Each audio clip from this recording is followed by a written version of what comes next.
Oke, selamat pagi, selamat bertemu kembali dengan saya dalam pembelajaran aplikasi pengolah angka atau spreadsheet ya. Nah, pada pertemuan sebelumnya kita sudah berbicara membahas tentang present value dan future value ya. Saya yakin sudah tahu bagaimana cara membuat menerapkan rumus-rumus ini untuk rumus finansial ya, rumus keuangan. Jadi ini untuk investasi. Nah, berikutnya juga kita akan mencoba yang ketiga adalah menggunakan rumus PMT ya. Jadi saya ketik di sini PMT. Rumus ini juga masih terkait dengan rumus finansial ya, namun digunakan biasanya untuk menghitung angsuran atas pinjaman ya. Angsuran atas pinjaman ini biasanya kalau kita pinjam di bank itu kita bisa menggunakan cara seperti ini untuk mengetahui angsuran yang dibayarkan setiap periode, setiap bulan atau setiap tahun ya. Dengan pokok pinjaman dan rumus berdasarkan bunga pinjaman dan waktu. Nah, sekarang bagaimana cara yang pertama? Kita akan membuat tabelnya dahulu. Ya, kita buat saja di sini nilai kredit. Kemudian di sini juga ada bunga per tahun. Ya, bunga biasanya disebutkan per tahun ya.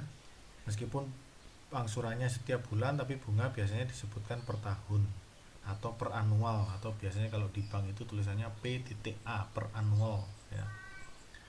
Nah, kemudian di sini ada waktu. Waktu ini maksudnya jangka waktu pelunasannya sampai berapa lama.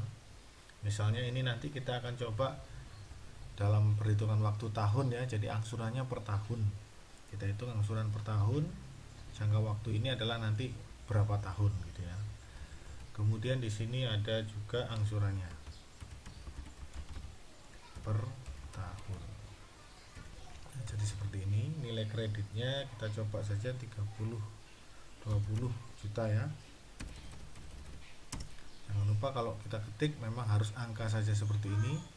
Tetapi kalau misalnya kita akan membuatnya menjadi rupiah, currency ya, mata uang, kita bisa menggunakan tombol ini. Tapi kalau kita hanya ingin menambahkan titik saja sesuai ketentuan ribuannya, kita bisa gunakan comma style seperti ini ya. Maka dia akan otomatis. Nah, kalau yang kita lakukan hanya dalam satu sel, maka yang bisa dirubah ya hanya satu sel itu, yang lainnya tidak ya. Kecuali kalau kita blok semuanya seperti ini, kita comma style, maka semuanya otomatis akan berubah ya. Nah, seperti itu. Nah, kita anggap aja bunga per tahun 18% ya. Kemudian di sini ini kalau ditulis 18% gini, ini menjadi teks. Jadi kalau dihitung nanti akan agak susah ya. Jadi saya akan gunakan angka 18 saja.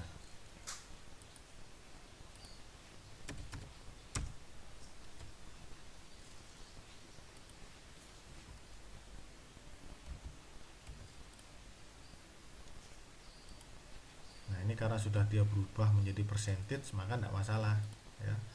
Ditulis 18% tidak masalah. Tapi kalau dia berupa teks di sini ya, maka tidak akan bisa dihitung. Oke, sekarang waktu kita anggap 10 tahun. Ya, sekarang rumusnya nanti akan kita buat di sini, tapi kita buat tabelnya dulu. Ya, kita buat tabel tahun ke. Kemudian di sebelahnya ada saldo awal.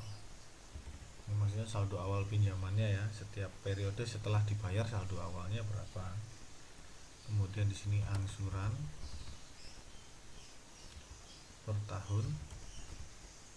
Berikutnya ada bunga per tahun. Kemudian ada cicilan pokok pinjaman.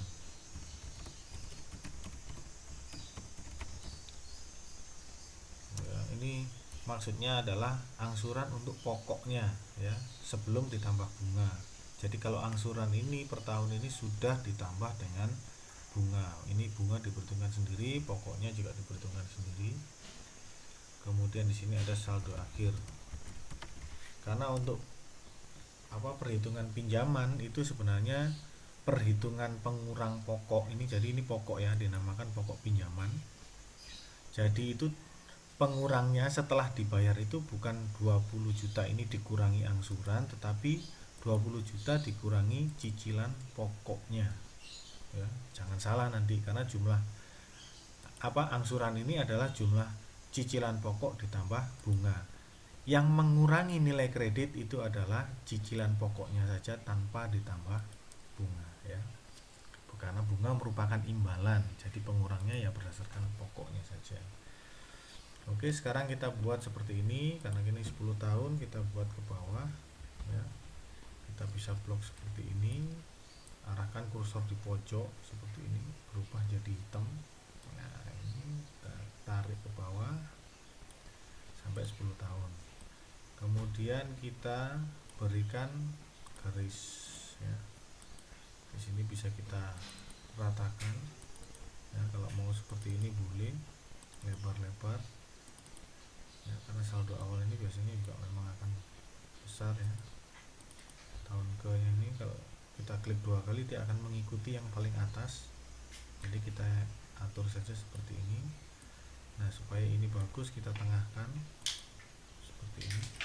Nah, sekarang kita akan hitung rumus PMT nya ya, sama dengan kita klik kemudian kita ketik saja PMT ya, buka kurung seperti ini. Ini ada rate, ada NPR, ada PV ya, ada tipe dan seterusnya. Nah, untuk rate nya ini pasti adalah apa?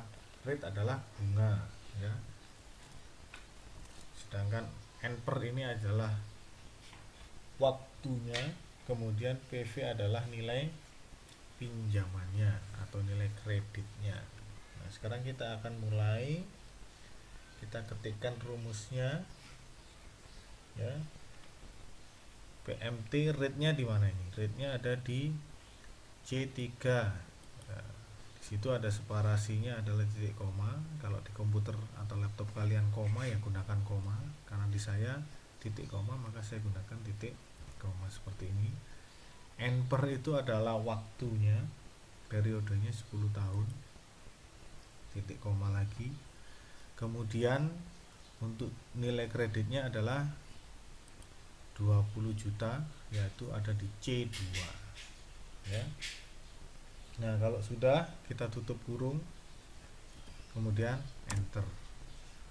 Nah, nilainya pasti negatif, tetapi supaya dia menjadi positif seperti kemarin kita gunakan ABS ya. Jadi nanti di sini kita bisa gunakan ABS, atau kalau mau langsung di sini juga bisa. Kita ketik saja di situ ABS. Kemudian kurungnya ditambahin 1. Jadi nilainya akan positif. Ya. Nah, setelah selesai maka saldo awal kita akan taruh di sini. Ya, saldo awalnya itu adalah 20 juta. Kita klik aja sama dengan 20 juta ya. Angsurannya berapa? Angsurannya kan ada di sini, 4.450.292,83. Ya, kita ketik aja di sini sama dengan angsuran. Nah, karena nanti akan kita copy sampai ke bawah karena sama, angsuran per tahunnya sama, maka bisa gunakan tombol F4 ya, sehingga dia berubah menjadi dolar seperti ini. Atau ketik manual huruf dolar seperti ini satu-satu juga boleh. Atau ada yang menggunakan FN, tombol FN nya itu berwarna orange biasanya ya, atau warna lain dari tombol keyboard ya. Itu bisa ditekan tombol FN dulu, kemudian baru tekan tombol F4, enter. Nah, kalau sudah seperti ini bisa kita copy ke bawah karena dia akan sama hasilnya. Nah, seperti ini ya. Kalau tidak saya absolut ya seperti ini, nanti akan beda hasilnya ya, seperti ini. Misalnya tidak saya absolut ya, nanti sudah kan. Nah, kalau saya copy ke bawah hasilnya akan hancur lebur, tidak karuan, kemana jadinya tidak tahu ya. Jadi harus di absolut ya, supaya dia tetap membaca C dan angka 5, berarti C5 semuanya loh, C5 semua ya. Oke, sudah seperti itu. Sekarang bunga ya, bunganya itu dihitung 18% per tahun ya. berarti sama dengan nilai kredit nilai saldo awal, maaf ya, nilai saldo awal dikalikan dengan 18%.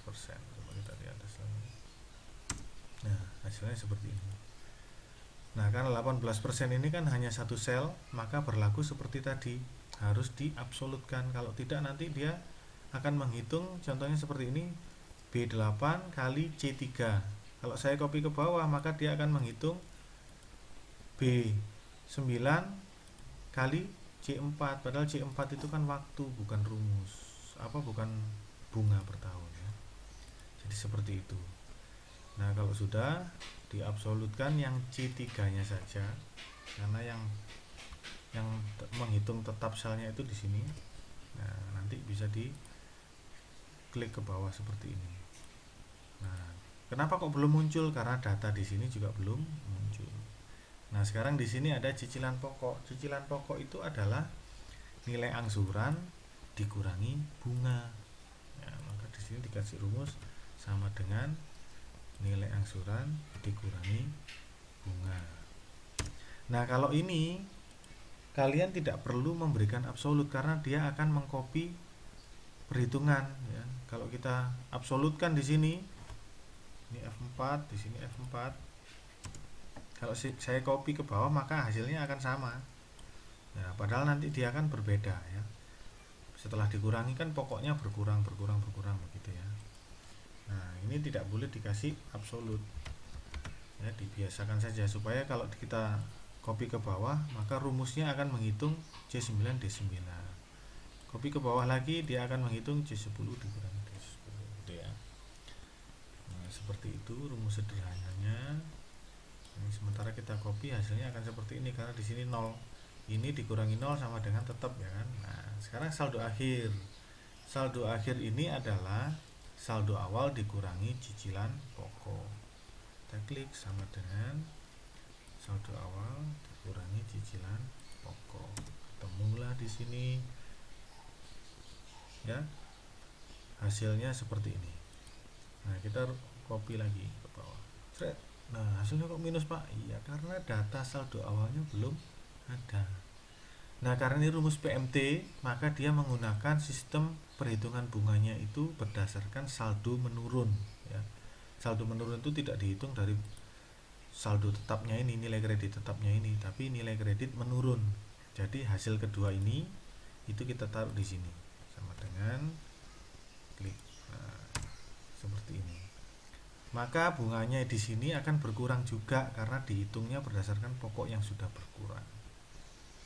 Oke, nah jadi seperti itu. Kalau kita copy ke bawah, nah otomatis dia muncul ke bawah juga sama terus sampai ke bawah. Nah, di sini akan muncul saldo akhirnya 0, artinya pinjamannya lunas.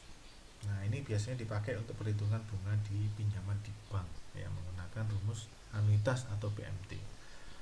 Oke, itu saja yang bisa saya sampaikan hari ini. Semoga bisa bermanfaat. Silahkan kalian kerjakan yang punya laptop langsung seperti yang saya kerjakan. Yang tidak, silahkan dicatat di buku, buat tabel seperti ini. Rumusnya ditulis satu persatu, di sini ditulis rumus, ini rumus masing-masing ditulis rumusnya. Sehingga pada saat masuk dan ada laptop, silahkan tinggal di input datanya. Oke, terima kasih. Cukup untuk hari ini. Selamat belajar. Sukses dan salam sehat untuk kita semua. Selamat pagi.